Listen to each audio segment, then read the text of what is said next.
Good morning, everyone. My name is Ivana Marshall. I work in University Advancement and I'm Chair of University Advancement D&I Committee. I will be introducing our speaker, Dr. Mona Minkara, Assistant Professor of Bioengineering at Northeastern University, advocate and travel blogger, lives by the maxim that vision is more than sight. As a computational chemist, Mona's research explores pulmonary surfactants, which is a substance composed of lipids and proteins on the air-liquid interface of the lungs. Mona's journey to science was unconventional. Raised in the Boston area with her two siblings by Lebanese immigrant parents, Mona was diagnosed with macular degeneration and cone rod dystrophy at age 7. After pushing through the public school system, Mona ultimately obtained her undergraduate degree at Wellesley College, her doctoral degree in chemistry at the University of Florida, and held a postdoctoral position at the University of Minnesota for 4 years before coming home to Boston as a faculty member at Northeastern University. Okay, thank you very much for that introduction. Can you all see the screen? Yes. Excellent. Sorry. How many people are in the room right now, just for me to get an understanding? 22. Oh, very nice. Okay. Good morning, everyone. And I hope everybody's having a good start to their Thursday. So today I'll be talking to you a little bit about my journey. For those who don't know, I'm actually blind. And so just bear with me, but we'll kind of go along this journey together. So today we'll be talking about how having diversity in an environment is the way to uncap the potential of our society. And I want to talk about how can we all uncap our own potential. Okay, so let's begin. Let me know if this move forward. Yes. Can you hear my voiceover? I don't want you guys to hear it, so I'm just gonna turn it off. That's my screen reader. Okay, so I want to start you all at 1963, when there was this young clinical psychologist named Bob Rosenthal. This man basically was like, I want to see how people will react when I do the following experiment. So he took a bunch of average lab rats, they're all pretty much the same, and then he split half of them and called them maize bright and the other half maize dull. So he basically pre-randomly defined them as half of them being intelligent and half of them being not intelligent. And then he brought in his researchers that worked under him, and he, the next day, and he said to them, hey, help these lab rats go through the maze. These are the lab rats that are intelligent, and these are the lab rats that are dull. And something really fascinating happened. The lab rats that were randomly labeled as maze bright or intelligent ended up going through the maze twice as fast as the lab rats that were labeled as maze dull. And yet, these were all the same type of lab rat. There's nothing really different about them in their intelligence. So Bob Rosenthal was fascinated, created a whole career around this to investigate what the heck happened. And basically, through more of his research, he has hypothesized that really the lab rats were really influenced by how the scientists, the researchers that were measuring the lab rats' speed kind of handled them. That the researchers themselves had preconceived notions of their ability. And that's really what I want us to talk about today. And that's kind of partly my story too. I was born in 1987 in Maryland. Not that you all need to know my age, but I was born to Lebanese immigrants and everything seemed fine. I had a passion for science as a child. I used to watch PBS Kids and watch Magic School Bus and Bill Nye the Science Guy. My curiosity of how the world worked was instilled in me from a really young age. But then, one day, things changed. I was diagnosed with macular degeneration and cone rod dystrophy. The doctor told my parents that I'd be completely blind one day. And people didn't know what to do anymore. That somehow my potential, my future, my path in life was permanently altered due to the fact that just my eyes, my retina, wasn't working anymore. As a 7-year-old kid, I had no idea what was going on. I just saw people acting worried, sad, in despair. People didn't know what was going to happen. One doctor even told my mom that it wasn't even worth spending a penny on my education. My future was completely derailed due to something that I had no control over. And life continued. But now I had teachers, educators, adults in my life that were telling me, oh, you're interested in science? This is not very practical. This is not the path for you.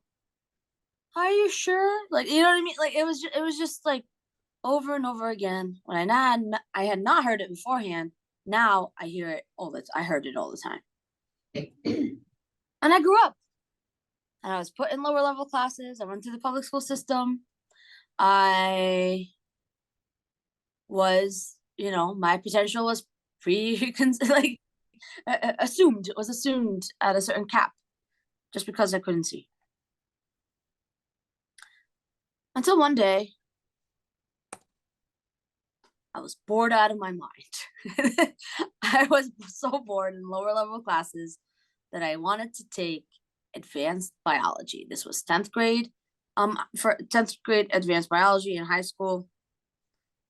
And I went to the head of the science department and I said to him, I really want to take advanced biology. He said, Mona, you can't. And I was like, Mr. Healy, this is a public school. My parents pay taxes. I can. He said, you're right, you can, but you shouldn't because you're going to fail. And I said to him, so what?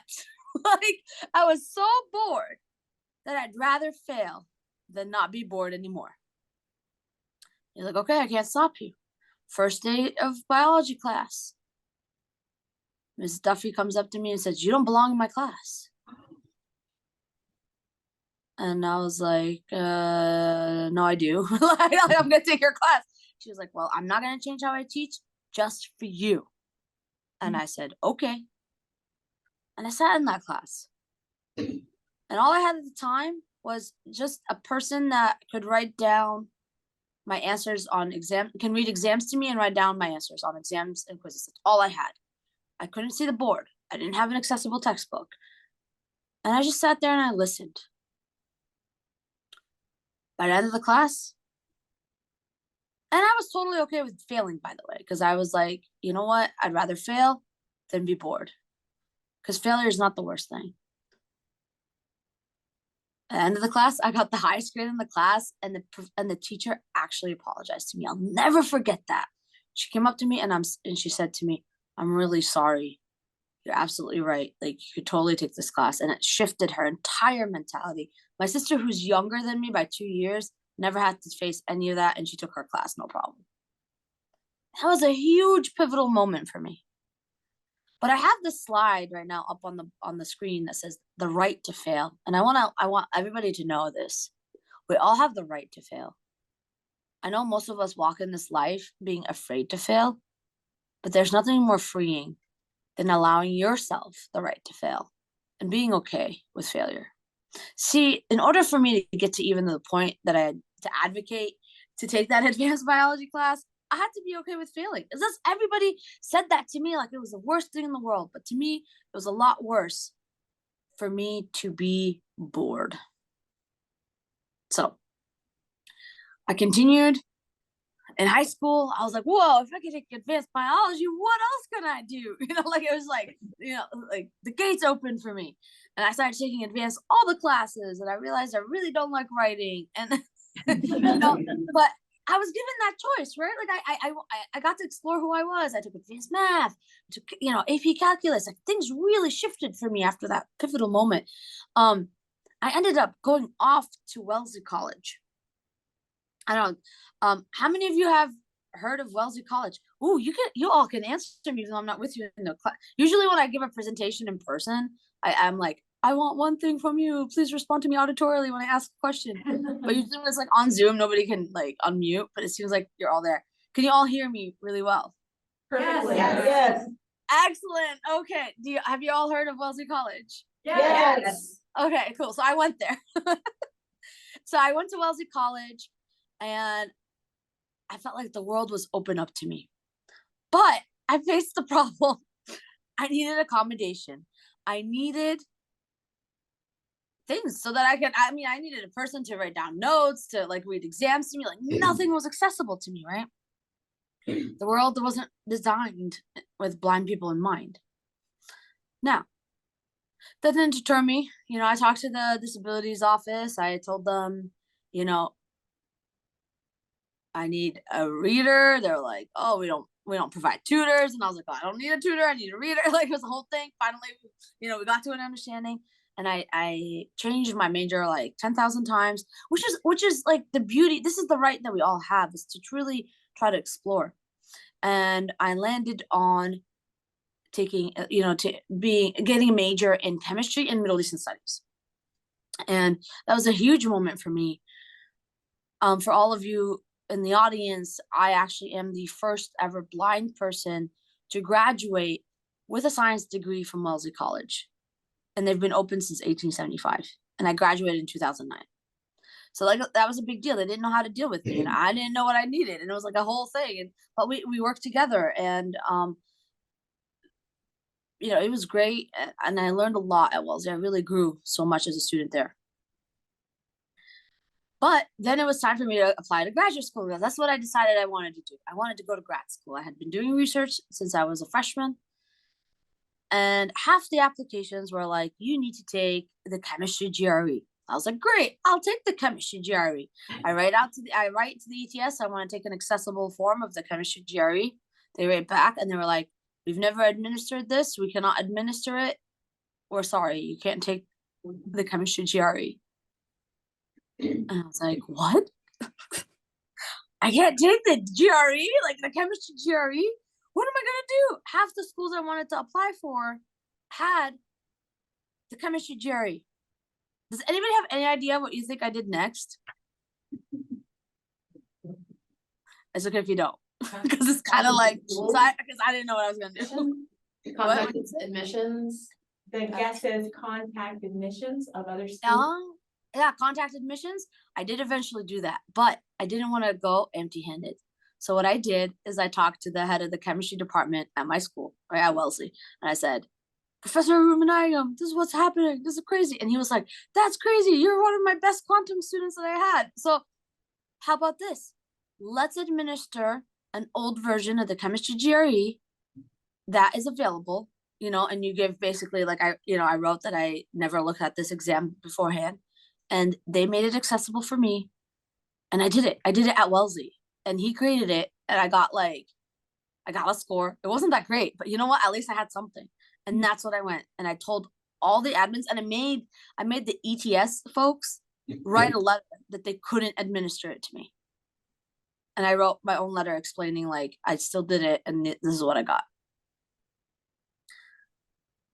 I mean, we're all here today to talk about diversity and talk about how we can include people of all different backgrounds. And that's what's really important, is that we need to build up systems so that another blind person doesn't have to deal with that, right? So I learned a very valuable lesson, that this needs to change. And I actually wrote to ETS and I was like, you guys need to change. And the good news is I think they actually have changed now, but I have to check. I have to double check. So I went off and I was really lucky. I got into a lot of good schools, but then unfortunately, not all the schools I got into knew how to accommodate me. I had schools from the get-go, even though the law says they have to accommodate people of all different backgrounds. So people who are blind in chemistry. I did have a school, for example, in which they were like, we can't provide you the accommodations. I was shocked. I was shocked that I heard that. I had to make a decision. Do I fight or do I choose a school that actually really wants me?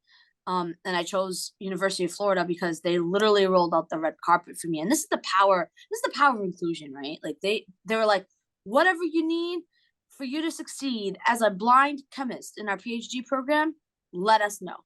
And because of how they treated me, I chose to go to University of Florida. I was part of the quantum theory project. Life was good. I was continuing. There's still a lot of struggles of figuring out, like, every stage of my education, I just didn't know what accommodations I needed.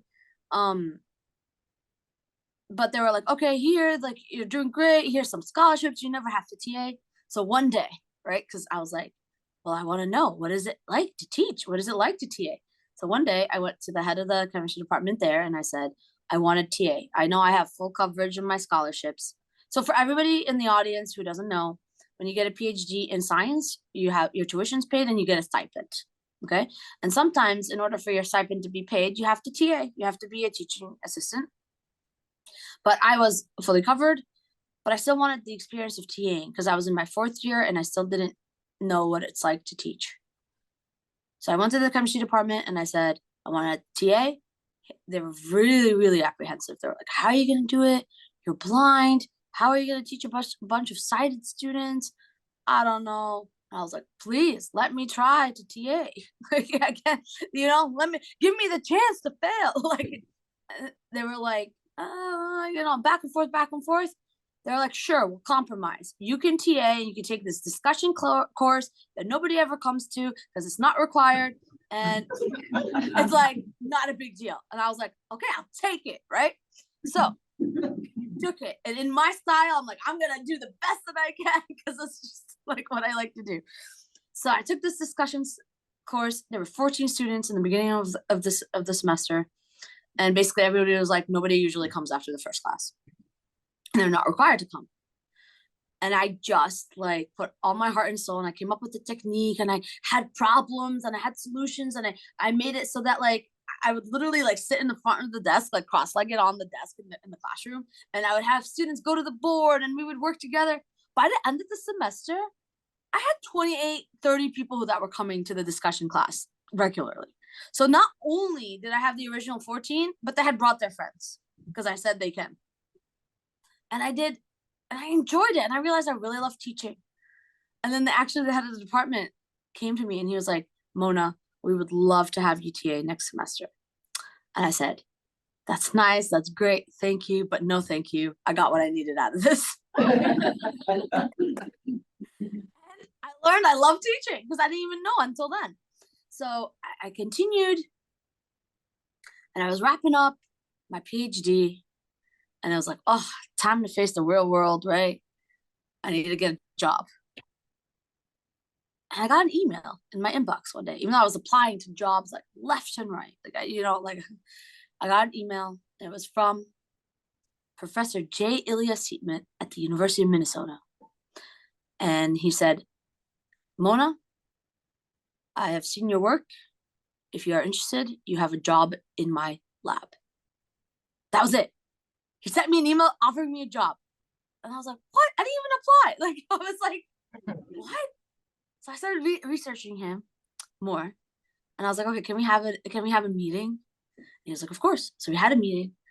And I'll never forget this meeting because it was like a reverse interview, which I don't advise any of you to ever do. So I was like, why do you want me? You know I'm blind? He's like, yes. You know I'm slower? Yes, that's fine.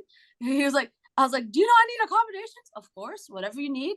I was like, why do you want me in your group? Like, I was just I had so internalized ableism. I had so internalized that my blindness was something I had to overcome. I had so internalized that, like, nobody wanted to deal with my blindness, that I couldn't believe that this professor wanted me in his lab. And he said something to me that I'll never forget. And he said something to me that sticks with me until this day. and that changed my entire perspective. He said, because you are blind, you are going to solve problems that nobody else has solved. You think differently, and that's what I need in my group. And I was floored. I was like, oh my God, I have to move to Minnesota, right? I was in Florida, warm. I have to move to the tundra of Minnesota. I packed my bags and I moved. Like, there's no other, like, I had to go, because what better than an environment of somebody who saw my value in what I can contribute? And that's the point of today, right? That's the point of diversity. That is the point of what we want to build in our societies. So I went to University of Minnesota. He was an amazing advocate for me. So I had all the accommodations that I needed, and I soared as a scientist. Like, he understood the difference between challenging me, never lowering the standards, and understanding, though, I might need to do things differently. And that's really, really important. And I worked through, I realized how much deep internalized ableism I had. I realized that, no, there's so much more potential inside of me. And it's all because of Professor J. Ilya Seaman. So to forever, I'm grateful to him. And I hope I can do that for future people. And I hope we can all do that for each other. And that continued in how I realized how I was doing my research. Like, it was Ilya who made me recognize the power of the fact that I was blind. So here we have a slide that you should see, kind of an image of a protein with a graph, a mathematical graph overlaid. It's like fluctuating back and forth. So as a computational chemist, which is what I am, I study structures like proteins using, computational chemistry. And usually everybody in my field will first look at a movie of the protein on a trajectory. I can't do that, right? I can't look at a movie of a protein.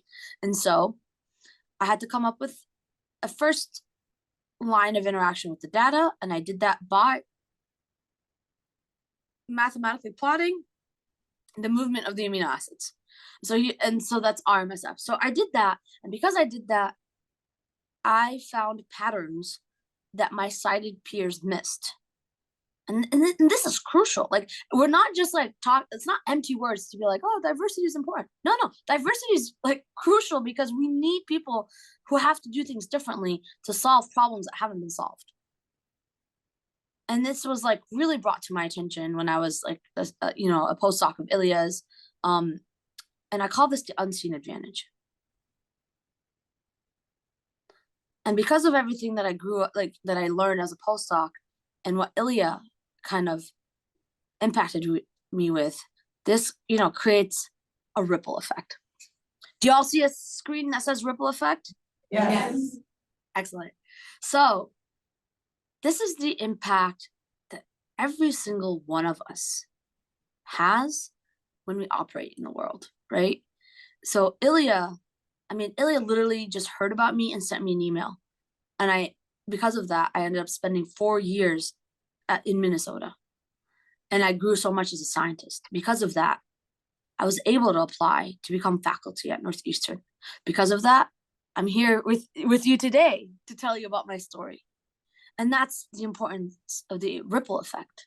And we all have that every single time that we talk to one another.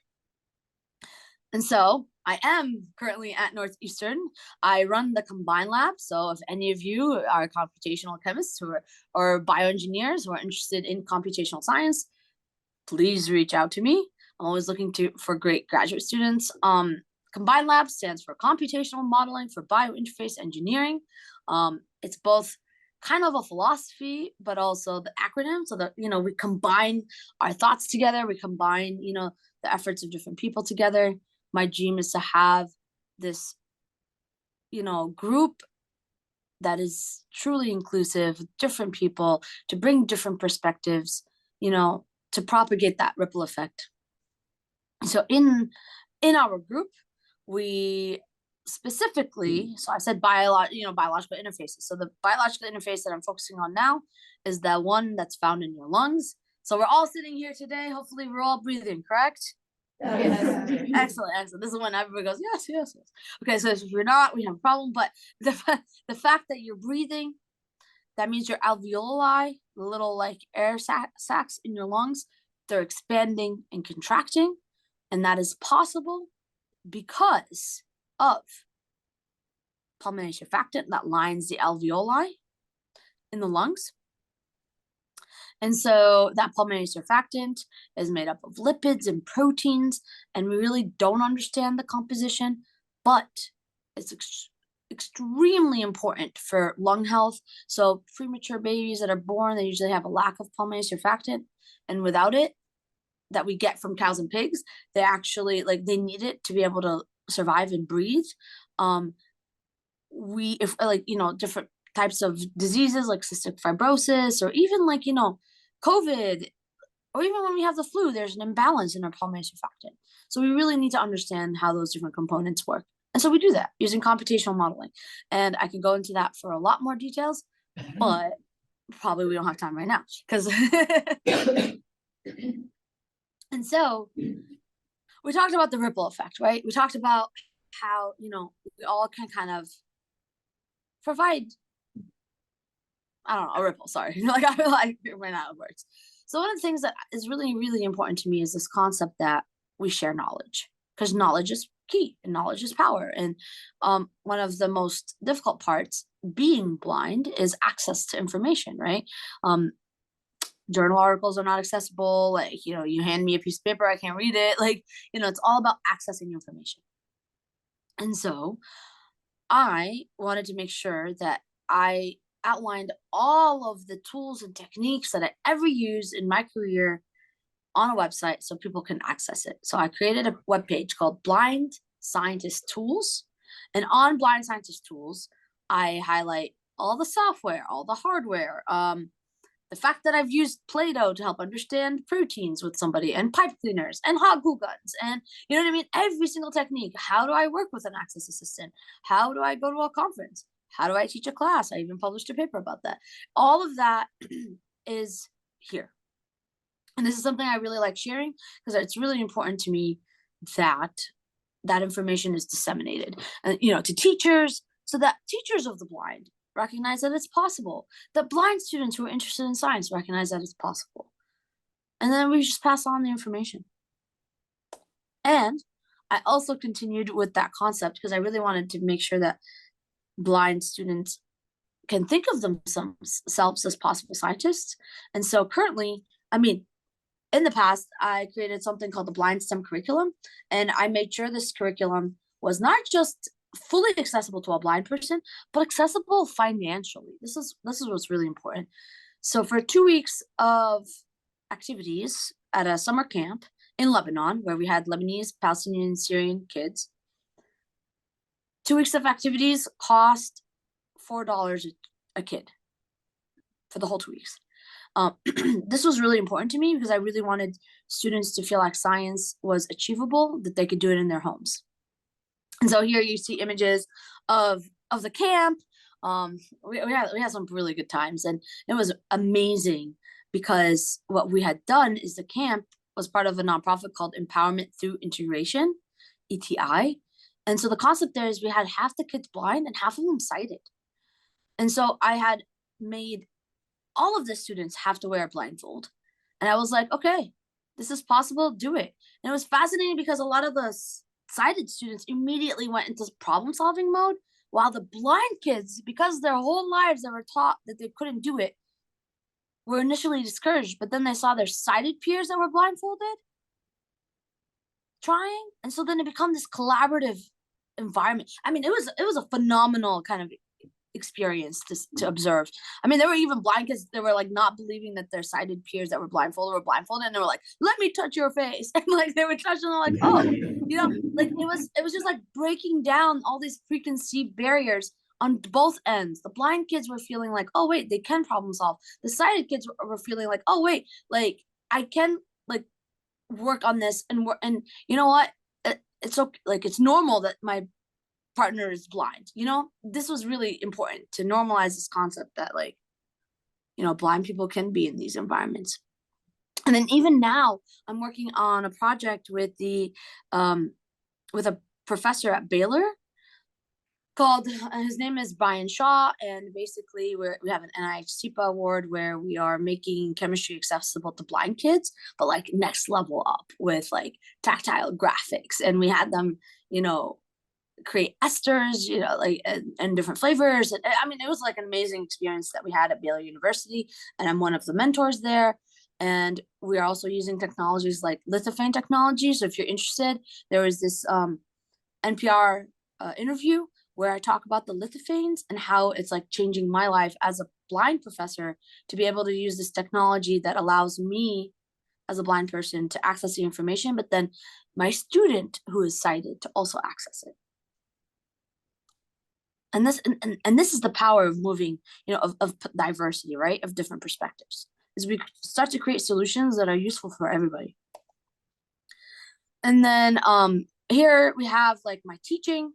And this is also another really important place where the ripple effect happens, right? Like I'm standing in front of the classroom and I'm like, okay, class, FYI, I am blind, so you can't raise your hand. I won't see it. I mean, you can raise it, but I won't see it. And so then they're like, okay, what do we do? And I'm like, you just, I always ask any questions. And then students just ask the questions. It's like not that complicated. It's not that big of a deal. It's a different environment.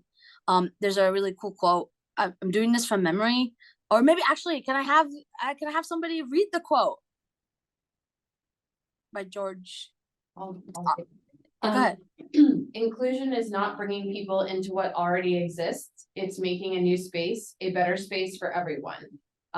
Dr. George Day. Very, very, very nice. Thank you. So this is really important because it's also about how we build our new spaces, right?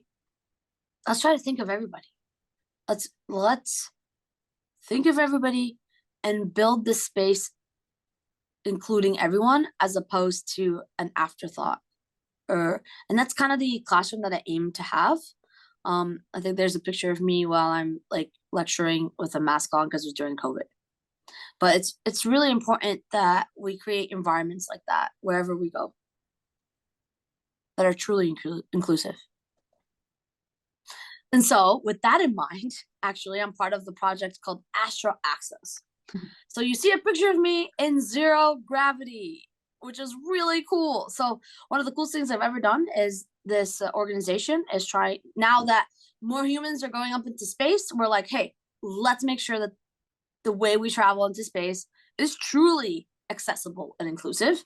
And so we got to go on this inaugural, like first time zero gravity flight where 12 of us were with disabilities, 4 were blind, 2 were deaf, and 6 were with mobility impairments.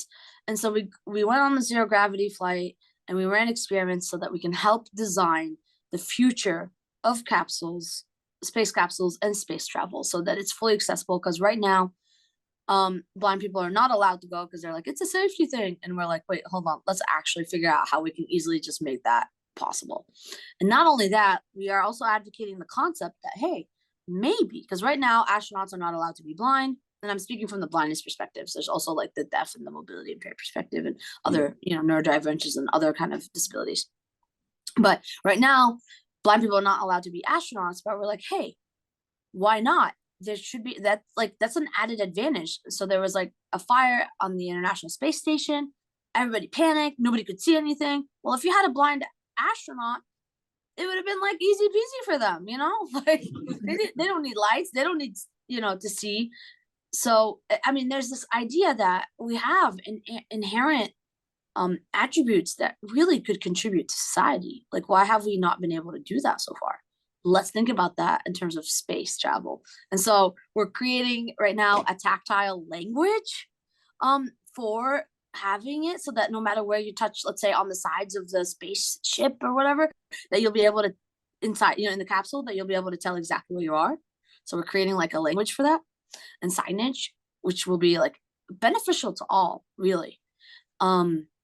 And that's part of the project I am on. And I got to fly zero gravity 3 times, which is phenomenal. If you will have questions about how that was as an experience, please ask, because it was like one of the coolest experiences of my life. And I got to fly 3 times.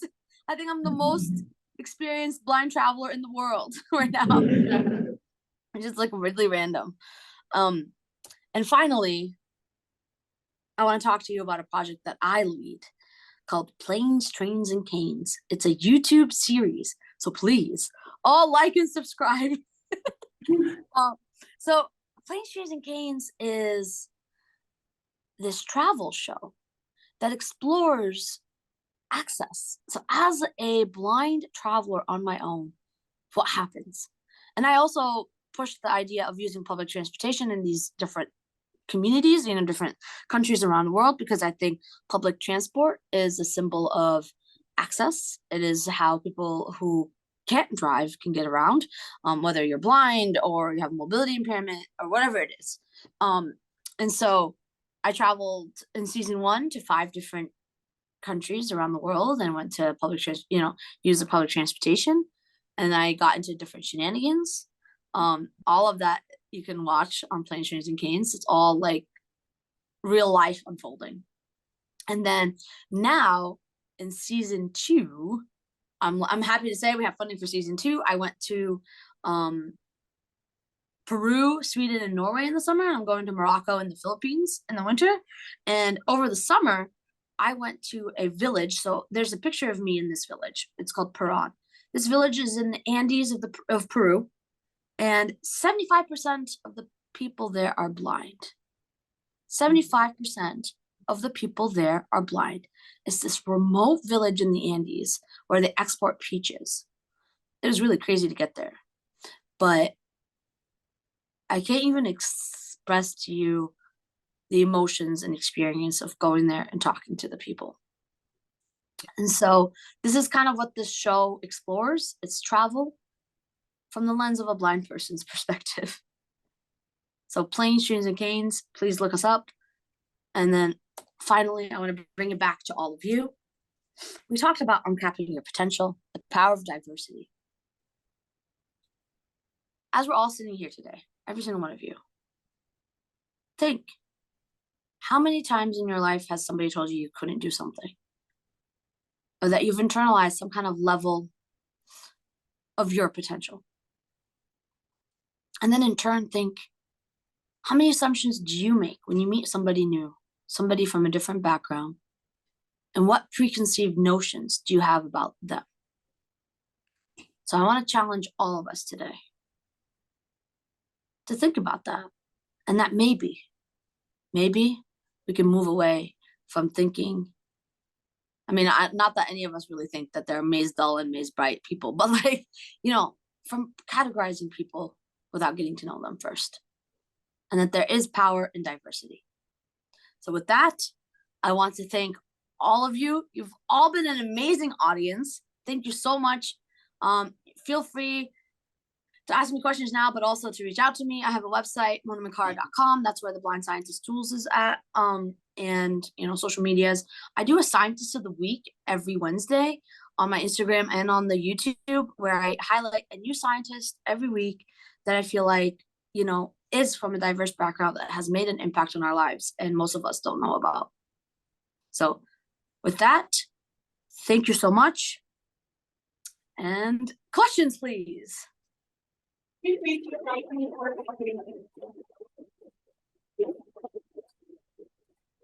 I can't really hear you very well. Sorry. Yes, I'm actually not Okay, sure now I can. Can you hear me?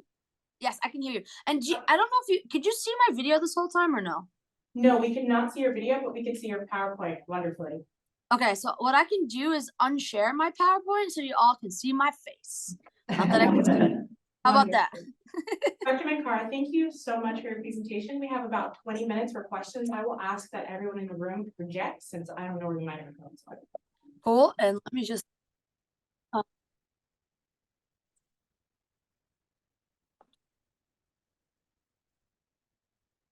how do I unshare? Hold on.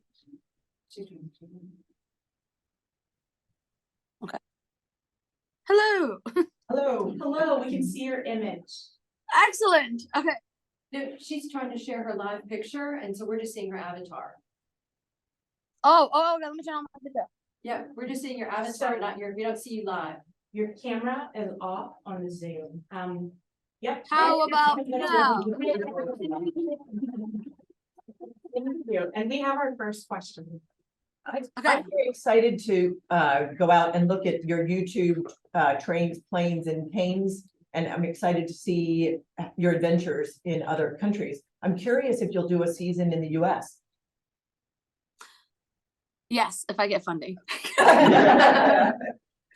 Yeah. I mean, even the US has a diversity of, I mean, we're a huge country with so many different like subcultures and access to public transportation, of course. I think that'd be a phenomenal series too. I think the US needs a whole season, Like Great. Season 3. Yeah, season 3. Okay. Dr. Minkara, my name's Phil, and I first want to just thank you. This was so just riveting and moving and inspiring, and you are a rock star. So thank you for giving. Thank you, and you all can call me Mona, by the way. Like I never established that. Just call me Mona. I study storytelling, and I love your story. And I'm wondering if you have advice for those of us maybe that work with students to help those students figure out how to find or create a space or a place to share their stories and to then be empowered, because your story is so powerful. And I want to create space for more of that. Any advice for how everyday Well, folks can do that? Philip, right? You said your name was Philip? Yes, correct. Okay, so Philip, I think first of all, I think a lot of people even have a hard time figuring out what their story is. So I think the space needs to begin first with allowing them to explore what their story is. And unfortunately, that's where it comes out to, like, sometimes they're like, we need a safe space for that, because I think there's so many preconceived notions, or they've been taught so many preconceived notions, and that their story is still being written, I think is also really important.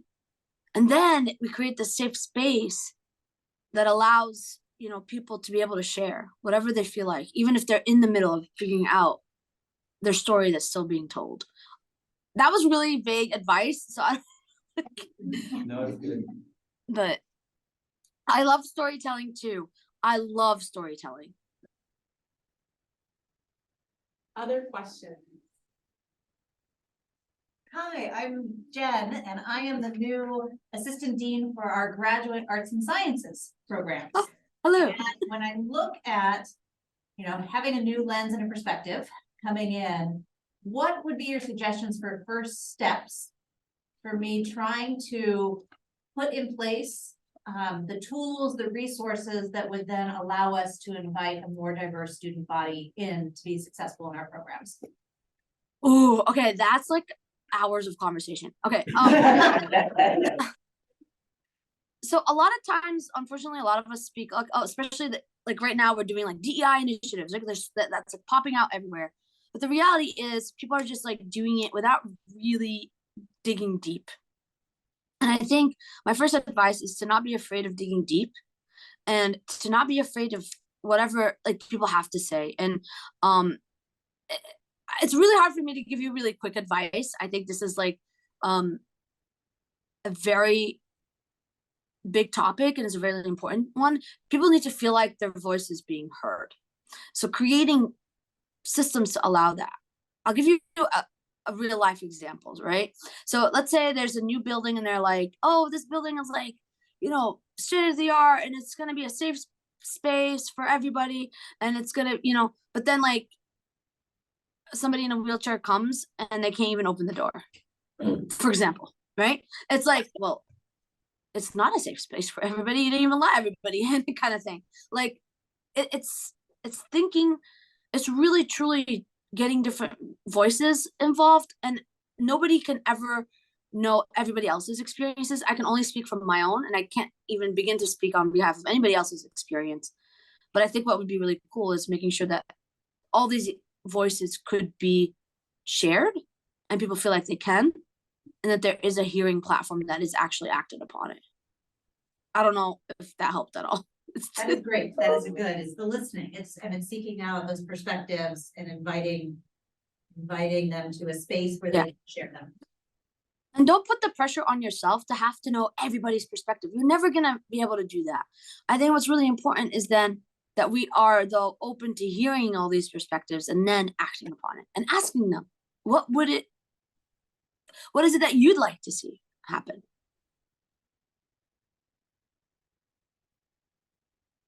So yeah.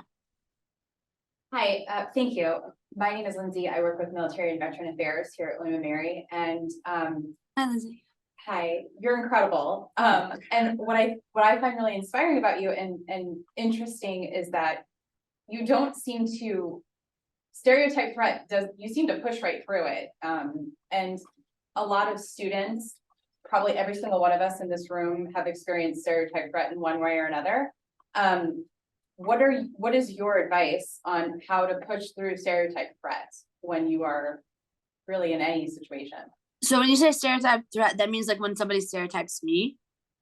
Or what you perceive. So I'll give an example. So I was in graduate school as a 38-year-old mother and military spouse whose husband was in Iraq. And I felt I didn't belong because all of my cohort were 22-year-old, incredibly intelligent people that were vying for a PhD position. Yeah. And so much so that some of the professors would even feed into my stereotype threat so that I felt like I didn't belong. And Yeah. it showed up in my coursework. Yeah. I had a professor that wrote on my very first graduate paper, if you had more leisure time, you might have brought more to this paper. In other words, if I didn't have kids, I would probably, he's at Boston University, I'd be happy to share his name, like, I'm still there in that ivory tower English department. But yeah, so that just fed into it. And then I wouldn't want to talk about being a mom. And there were a lot of texts that talked about motherhood, and I could have written, now looking back, I'm like, oh, I should have written that paper about motherhood because it would have been powerful, that I didn't, right?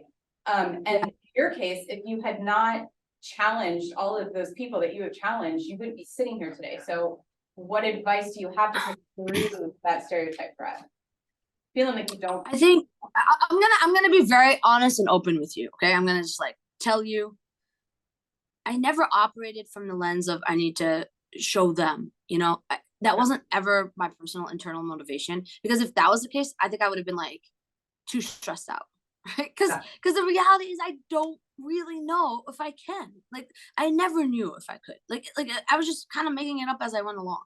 My internal deepest motivation was I didn't want to be bored, and I was curious, and I felt like it wasn't fair for me not to have access to certain experiences just because I was blind. That was my internal motivation. And so then I would try to do something and then be like, no. And I'd be like, but I want to try. And I really, this right to fail is really important. You know what I mean? Like, it's so like you were dealing with so much more, and you probably told yourself you couldn't fail, right? Like you probably told yourself like, no, I have to like succeed these people. Like sometimes you have to kind of block out everybody else's and just focus like, what is it that you want to do? And it's okay if it doesn't work out, but what is it that you want to do? What motivates you? And for me, it was always like, I'm just a really curious person. And I really didn't like when people started telling me that I couldn't do something and block my curiosity. Like the time when I wanted to be a TA or the time I wanted to go to grad school or whatever, right? I don't know. That's what motivated me. And it's not easy. Like what you went through is not easy. What I went through is not easy. It's just, this is the downside of society sometimes, right? This is what I'm kind of advocating against, is that we don't do that to one another. So I don't, yeah.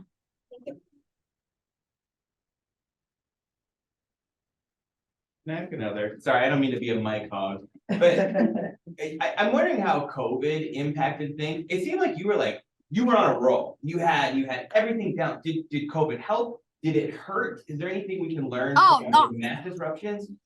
COVID, I mean, I don't know. I don't know if I was on a roll. I mean, remember, I'm telling you the best of my story. Like,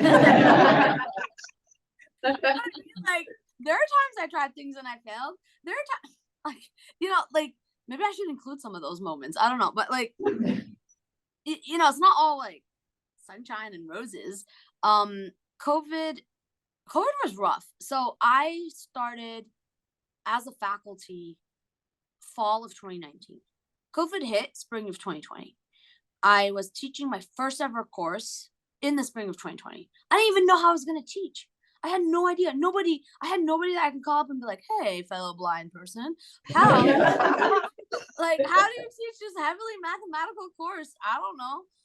So I really had to come up with a technique, and I did all of that thinking that it was an in-person class. Okay. And I published a paper about this, by the way. It's called Influence of a Blind Professor. So the first 2/3 of the semester in the spring was in person, which was great. And then we all went online. And online, the good thing about this audience is that I can actually hear the group of people, so I at least can engage. But when you're sitting in a Zoom room with like 30 people and they all have their mics off and they're, whatever, like you're just like, hello, knock knock. Like you just don't know. It's like, might as well talk to the wall, right? But the students at that point, we had built a rapport and they tried to help. And you know what? And I did at the end of the semester a what do you call it? Like a survey that was anonymous, and it was fascinating what I heard. I had one student write that their parents were mad to find out that he had a blind professor.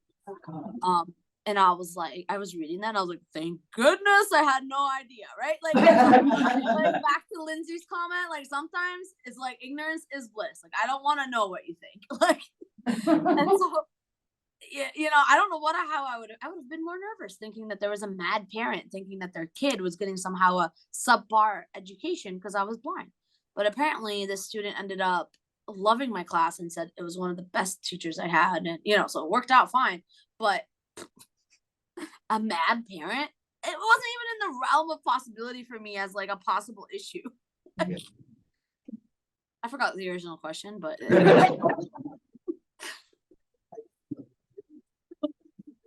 I can't, something's happening. Sorry, if somebody's speaking, I can't hear. We were giggling, Dr. Minkara. Oh, you're giggling. The giggles kind of like went over each other, so it just sounded like.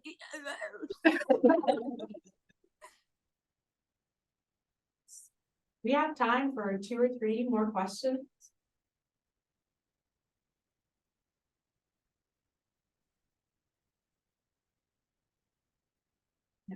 I don't want to end us early. Dr. Minkara, this has been absolutely wonderful. Thank you all. Going once, going twice. Yeah, this is the time to ask me. Who knows when we'll meet again? Thank you for sharing your time with us, for sharing your story with us. I want to ask a question. Please ask us a question. Okay. Why are you all here today?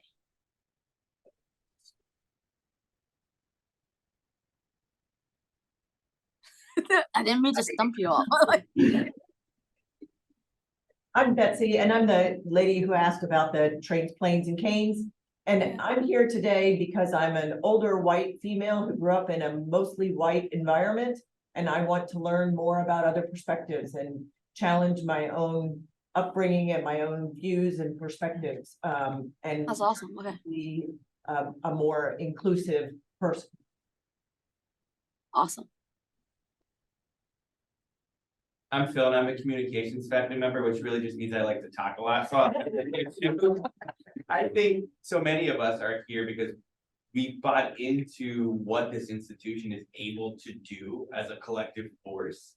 And we're at a really exciting time. And so I'm here, and I hope other people are here too, because we know that really powerful things can come out of this place, this space, if we continue to push in the right direction together. So I think we're here to build community and figure out how to do that well. That's awesome. Okay.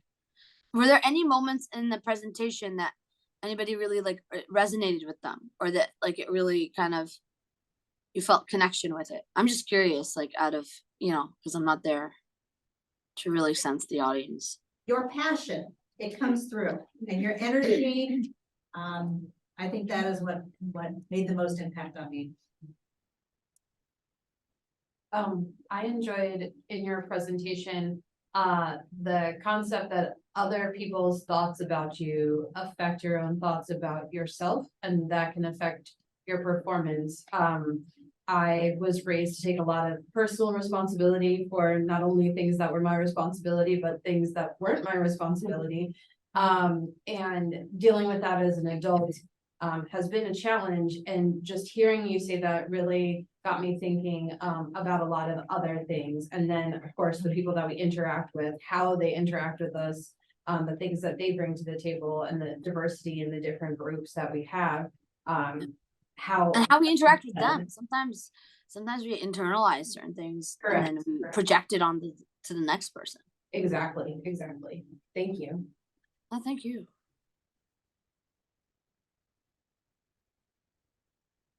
Okay. It's been lovely being here today. So thank you so much for inviting me, and thank you for this honor, and thank you for listening to my story. Thank you. so much.